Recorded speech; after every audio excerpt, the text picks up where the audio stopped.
And by the way, let me just say this to you snobs. We should not be so proud of ourselves, America. It's a book. It's an audiobook somehow, because we're living in the upside down from Stranger Things. I believe many of them should end up in prison. Tinfoil hat, get ready, here I come.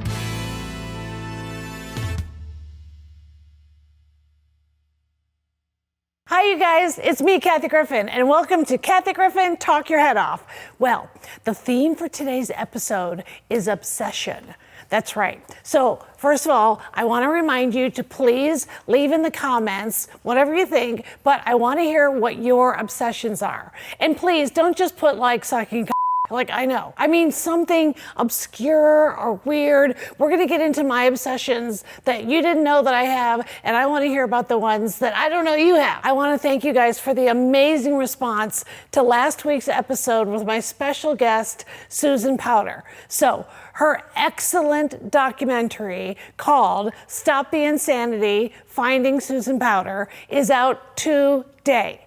So, check it out. It's a fantastic documentary. She's all over social media, so follow her on all the socials. And it's Powter, P-O-W-T-E-R. Wait a minute, more importantly, go watch the episode that I did with her, because it was so great to sit down with her.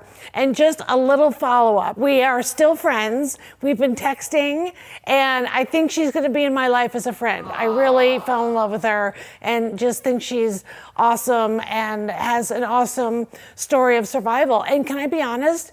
A lot of the comments were people not being mean, but saying they thought she had passed away because she was so big and then disappeared. I'm really excited the documentarian Zeb Newman found her and made this movie. And he was here at the filming too when we did the episode. So go back and watch that episode if you haven't seen it yet. I was thinking about other people, I don't mean for this to sound mean, but kind of vanished that I want to hear about. There's a documentary coming out about my friend Paula Deen, and I didn't know about it until today. I just found out about it. I don't know exactly when it's coming out, but if you watched Kathy Griffin, My Life on the D-List, which you can see streaming on Peacock now, we did a whole episode with Paula, and she, you know, is a really special woman, and she got canceled, and so I'm very anxious to see this documentary.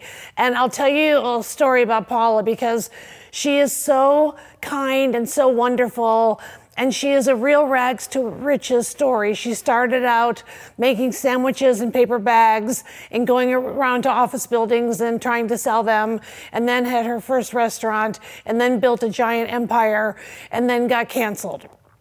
Now, I'm not going to get into the cancellation part because I don't trust everybody to understand it. And I know what it's like to be canceled, and I know what it's like to have your whole world change overnight because of, you know, something you did, whether it was in Paula's case a long time ago, or in my case, a controversial photo. I was very worried about her when she got canceled because she's a sensitive person, and she has a lot of people that she had on the payroll. I mean, she was supporting friends and relatives and gay people and people of color and all kinds of people. She would give people jobs, and just a wonderful woman.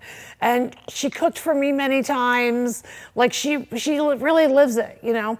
And so, when she got canceled, I couldn't get her to answer the phone.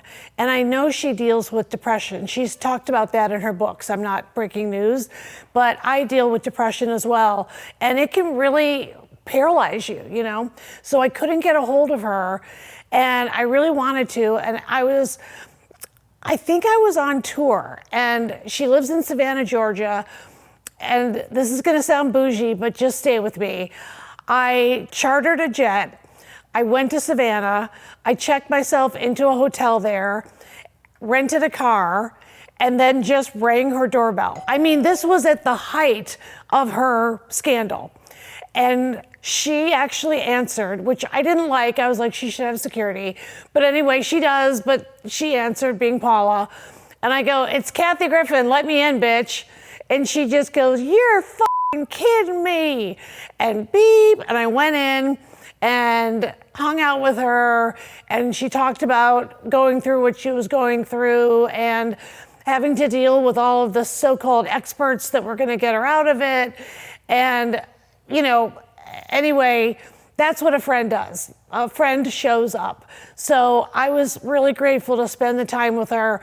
And I don't even know if she lives in the same house, but she had this bathroom that was kind of like her space. And it had a seating area. And that's where we would have our like real one-on-one talks, is we would go in her bathroom, close the doors, just sit down and be two girls talking. So whatever her documentary comes out, I support it, sight unseen. I want you to let me know about other people that have kind of vanished in the way that Susan Powter did. And one of them is Fergie. That's right, Fergie from the Black Eyed Peas and from Fergalicious and Fergie. I know her. I love her. Hello, Fergie. If you're watching this, where are you? I want more music. I want to see you out there. I want to see you at the fashion shows in front row. I want to hear what you have to say about being a mom or being divorced or being a rock star, because man, can you sing. Man, Fergie has an amazing voice. I've seen her do performances at the Rock and Roll Hall of Fame where she comes out and sings Sweet Child of Mine, or if you want to do YouTube deep dives, she's a really good one. But where's Fergie been? Somebody find Fergie. I was also thinking about a lot of the Bravo celebrities that were big when I was on Bravo back in the day. Because when I was on, the other shows were like Inside the Actors Studio. They were still showing like black and white foreign movies sometimes. My show ran for 6 years. I was thinking about the other shows that were on when I was on. And remember Jackie Werner? She had the workout show. She was the gay like workout goddess. So I want to know what's up with Jackie, where she's been. And then remember Tabitha Takes Over? She had the hair salon. So where's Tabitha? And she'd go in and boss everybody around and tell them what they're doing wrong and how to fix the salon. Then there was that show Blowout with Jonathan Antin, and he was the hair guy. If you're my generation, there was a guy named Jose Ibert that did All the Stars, and everybody wanted their hair cut by Jose Ibert or Vidal Sassoon. And then it was Jonathan Antin. And so what's he up to? So I want to see full documentaries, not like Where Are They Now, or you make them look pitiful or whatever. Like, I don't like the Where Are They Now attitude. I like a good documentary. So if you want to do deep dives, do some deep dives on them and let me know who else was part of the zeitgeist and was kind of everywhere, and then they kind of disappeared. And by the way, I was one of those people myself when I got canceled. Although I never really disappeared, but I kind of did. My current obsession is no longer with us. He just passed away recently, but Brian Wilson of Beach Boys fame. I grew up thinking the Beach Boys were a little bit corny, you know, surf music. I lived in Chicago. What do I know about surf culture? But Brian Wilson was always lauded as a genius in the world of folk rock, pop rock, and rock and roll. He was so talented and started writing these massive hits when he was a teenager. So he started the group with two of his brothers, Dennis on drums and Carl on lead guitar. His cousin Mike Love was one of the other singers, and then their neighbor Al Jardine finished off and was the fifth guy. And there's a guy named Bruce Johnston who joined later. So Brian also dealt with very serious mental illness. Now, I don't know if schizophrenia is the correct word, but he was diagnosed in that family. What I find fascinating about his life, and I love doing deep dives about interviews with him, is the way that he talked about literally having voices in his head telling him horrible things were going to happen to him and he was going to be killed. And there was a point when he didn't get out of bed for 3 years because voices in his head said that if he got out of bed, he'd be killed, and all this crazy stuff. And so you can look at a clip of when he was 19 years old, and he wrote a song called In My Room, which is a very famous ballad. And there's clips of shows where there was no auto-tune. They didn't even do multiple tracks. And he had a voice that could be soprano, or as he would say, I can sing like a girl or I can sing like a boy. But it was just unusual to hear that sound. He went on to write sometimes 4 albums a year, and he wrote every song, and he wanted to really be a great producer. So he stopped touring with the band because he had such anxiety that he could not tour. So it was weird because the Beach Boys were huge and the tour was huge, but Brian was the main guy, and you would go see them and Brian wouldn't be there. So they'd have to say, like, Brian's back at home in the studio writing our next awesome album. And he was. So what I also find fascinating is somehow he kept making music even though he could barely function. And he wrote an album called Pet Sounds, which Lennon and McCartney went on record as saying they thought it was the greatest record of all time. When he wrote Pet Sounds, he went into the studio at 23 years of age, and he had all the greatest studio musicians that weren't household names, although one of them was Glenn Campbell, who was a guitar virtuoso, and he wrote Pet Sounds. So I am recommending that you get the album, download the album Pet Sounds, and listen to it. It's got some hits that you would know, Wouldn't It Be Nice, God Only Knows, Sloop John B., and it's got some other songs, but just know this was a 23-year-old kid who had been abused terribly by his father, Murray, who was a jazz musician but never became as famous as Brian. And then Brian got involved with this crazy so-called therapist named Eugene Landy, and he took over Brian's life, and then he went sideways, of course, and started wanting writing credits.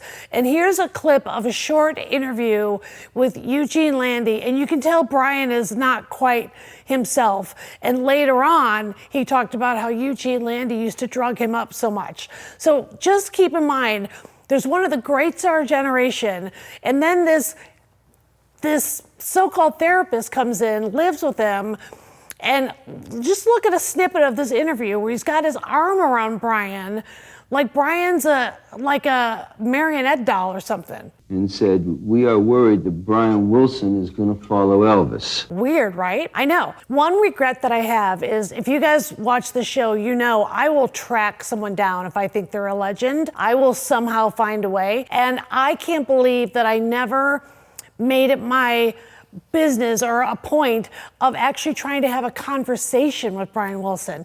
But you want to hear something crazy? I actually sort of met him 3 times in my career. In fact, he's in the background on episode 1 of Kathy Griffin, My Life on the D-List, now on Peacock.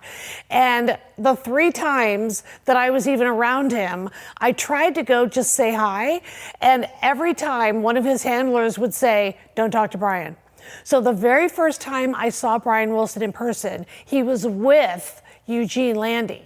And I was like, whoa, there's Brian Wilson. He's with that guru guy, because he used to call him a guru. And so I walked toward them, and then somebody stopped me and said, don't talk to Brian. Then, sure enough, he was on My Life on the D-List, because on episode 1, I'm hosting some big fancy charity event, and they're honoring Warren Beatty, and there's big stars everywhere, and Brian Wilson was performing. So sure enough, I've got my crew. So one of his bodyguards comes up to me, sees the camera, and goes, don't talk to Brian. And then there was one other time, it was probably another charity event, or something where he was there just to perform. And another time I tried, and yet again, somebody just came up and went, don't talk to Brian. So that is my personal history with Brian Wilson, is 3 times being told by his bodyguards or handlers, don't talk to Brian. So I didn't talk to Brian. I'm obsessed with all things Brian Wilson, and I'm friends with his daughter, Carney. So hi, Carney. Carney, I don't know if it's triggering for you, but if you ever want to come and just talk about your dad, I would love it.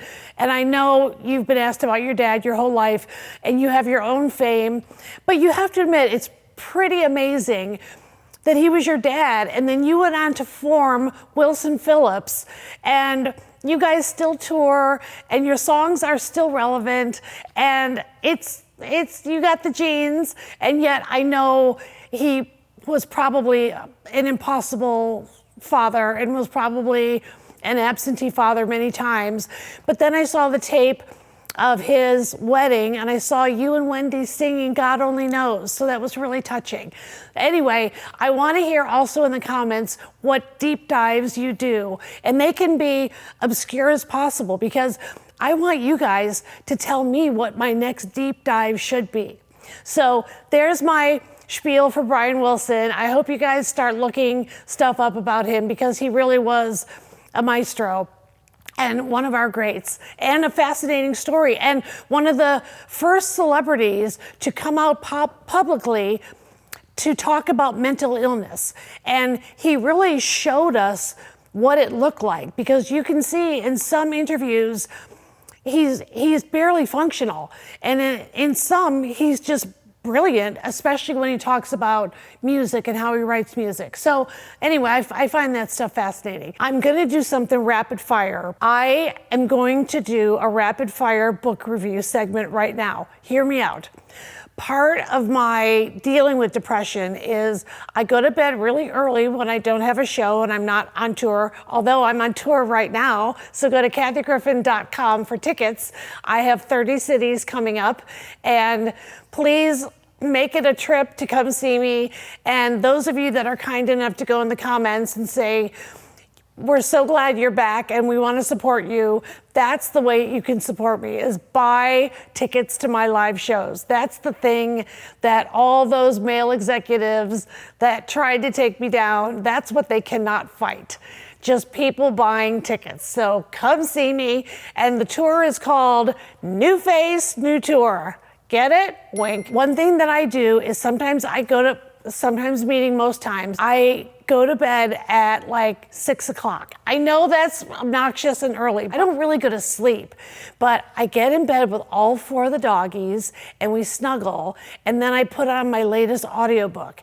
And I've been reading 3 books a week. And by the way, let me just say this to you snobs, audiobooks are not cheating. So don't come at me with, oh, well, if you're not holding the physical book and turning the paper pages, it doesn't count. It counts. And I like nerdy books and everything in between. So I am going to have someone read out book titles to me. I'll show you the title, like the picture from the audiobook, because sometimes when you do audiobooks, you almost forget what the title is because you're listening so much and you're not looking at a book.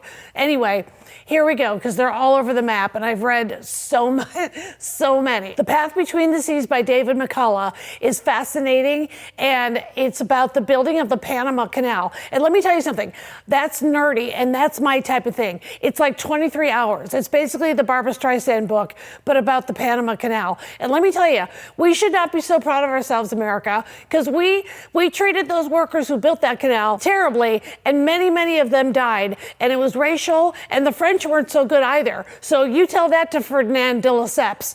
Giving Up is Unforgivable by Joyce Vance. She is one of my best friends. We're on a daily text chain, and it's a really great group of women, and we are in touch every day, and she's a former U.S. attorney and has an amazing story, and it's about where we are now politically. And let me just take a sidebar for 1 minute, because you know me.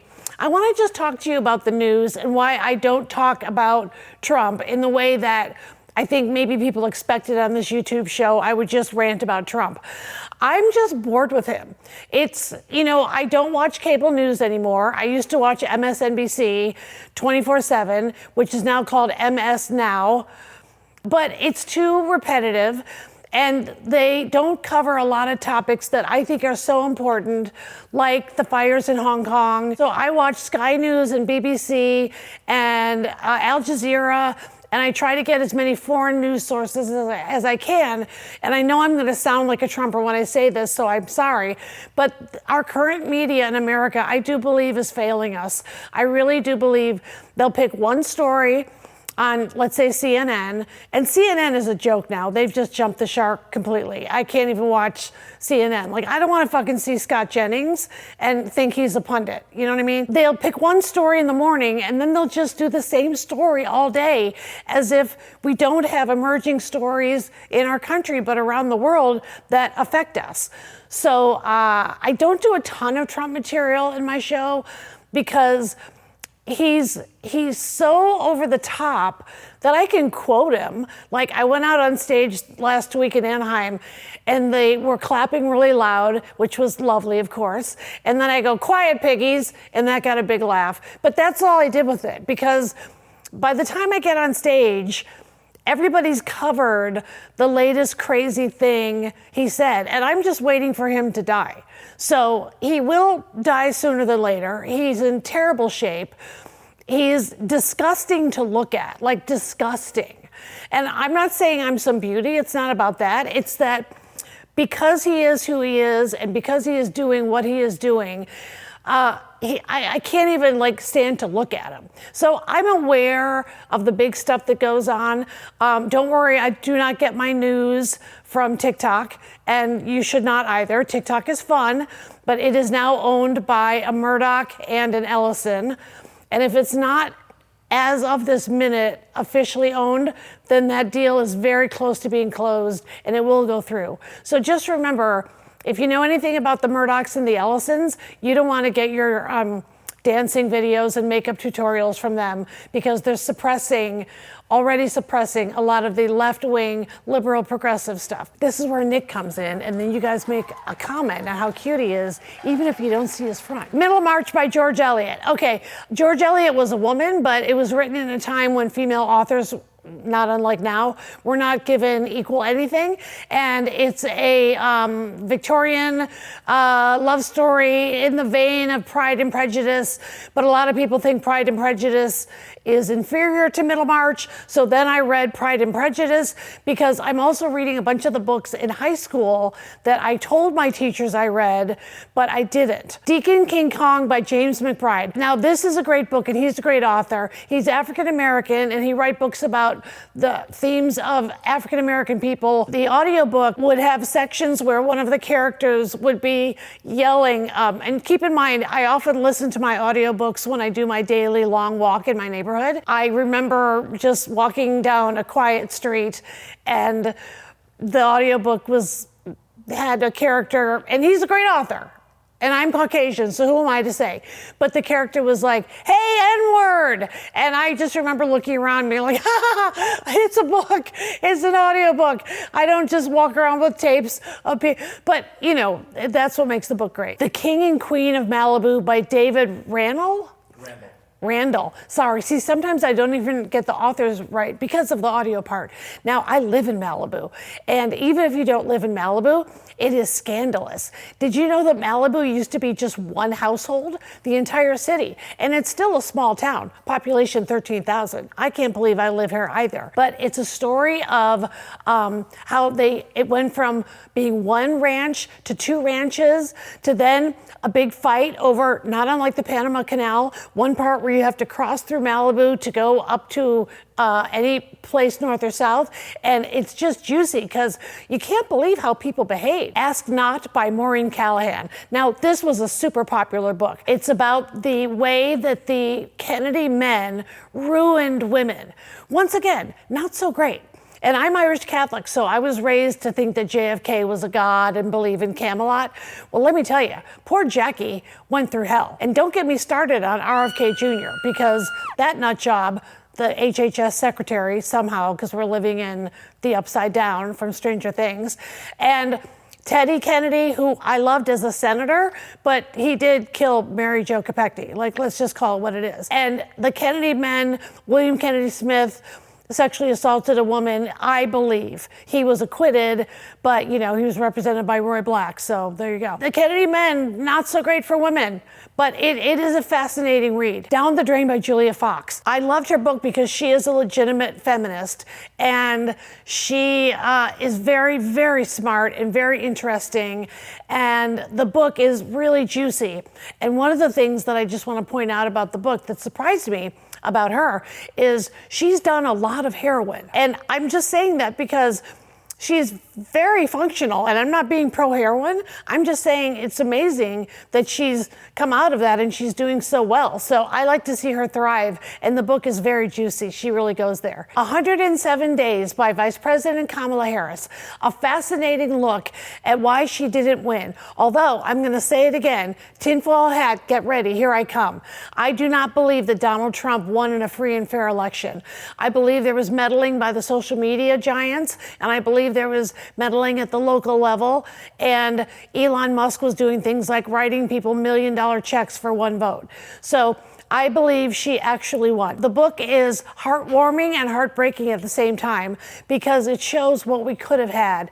And she's so smart, and she's so adult and calm under pressure, and is a stateswoman and would have been seen on the world stage in a way that would have made our country look like what I hoped we were, not what we turned out to be. Did you know that if you're not a citizen, if you're a vacationing foreigner and you want to come to our country and come on vacation, like we go to other countries and we go to see their sites, did you know that now national parks charge $100 for a person from another country to just go to a national park? So there's a lot of stuff Trump is doing that I could get into for days. And also, I reject the term ICE raids. I believe they should be called ICE abductions. And I think every member of ICE should go on trial and they should have due process. But I believe many of them should end up in prison. There, I said it. Nobody's Girl by Virginia Roberts Giuffre. Some people know her as Jenna Roberts or Virginia Roberts. This book is a must read. She is one of the Epstein survivors, and she was sort of, I'm going to say, abducted by Jeffrey Epstein and Ghislaine Maxwell when she was 15. She had been trafficked when she was a girl by her own father, so she really never had a chance in life. And yet this young lady went through Epstein, survived Epstein. It tells the story of how she escaped Epstein and Maxwell, and she always says Epstein and Maxwell. She rarely says just Epstein. So it's interesting that Trump has now put Ghislaine Maxwell in like the fancy smancy Martha Stewart level prison instead of where she belongs, which is hell. You need to read this book because we owe her. We owe her for coming out and publicly describing the real gory details of what really went on with Epstein and his cohorts. And she names names, you know, Prince Andrew famously, and it doesn't matter what party, even though I'm a lefty and I loved Bill Clinton as the president and he balanced the budget and I thought he was an amazing president. You know, she talks about being on Jeffrey Epstein's jet with Bill Clinton, Kevin Spacey, and Chris Tucker. And they were going to Africa on supposedly a humanitarian mission, but she has her doubts. I wish this was an issue that I could blame Republicans on and the Christo-fascists, but unfortunately, it's a gender issue. And I'm just amazed. I'm just amazed at the stuff men do as a gender. There's just not a case. Ghislaine Maxwell, I know, is the exception, but it's just not something women do. It's not like in our nature to do stuff like that. I'm just so disheartened about Virginia's story and yet inspired by her because she had the bravery to get out there really early and organize the other survivors to realize that they were stronger as a group. She actually took her life prior to even doing the audiobook. She wrote an email to her publisher saying, no matter what happens to me, no matter what, I want this book published. So, you know, there are conspiracy theorists that think she was murdered by one of the teams of the powerful men that she named. I don't know about that. There are allegations that her husband physically abused her over and over. So maybe she just got to a point in her young life where she just thought, I just can't take it anymore. I don't know. But I just feel like as tough as the book is to read, we owe her that. So I recommend that one highly. In Pieces by Sally Field. Well, I love her as an actress, as an icon, and her book is fantastic. And she talks about everything from her difficult childhood growing up dirt poor to the loves that she had, and some were scandalous and some weren't. And you know, being a parent and being outspoken and learning when to be outspoken and when not to. And, you know, she's just had such an amazing life and storied career. And her book is a page turner. Yes, I said page turner, even though I listened to the audiobook. And of course, she reads it herself. So it's extra good because she reads it herself. Whenever you can get one read by the author, those are the ones I recommend the most. I mean, I get why some people just don't want to do it. They're not good at it or whatever, but Sally Field is fantastic. Don't forget to like and subscribe. Don't forget to watch my current comedy special called Kathy Griffin, My Life on the PTSD List. It's here on YouTube. It's free. You don't have to pay me $10. You don't have to sign up. All you have to do is hit play, and it's my gift to you. So when people go, when is your next special? I just did one. It's on YouTube. Check it out. I hope you get a lot of laughs. I'll give you some laughs over the holidays. Make sure you like and subscribe this. Come see me on tour. Go to kathygriffin.com for tickets. Check me out on TikTok, on Instagram, on Blue Sky, on Threads, on all of them. And I'll see you guys next time on Kathy Griffin, Talk Your Head Off.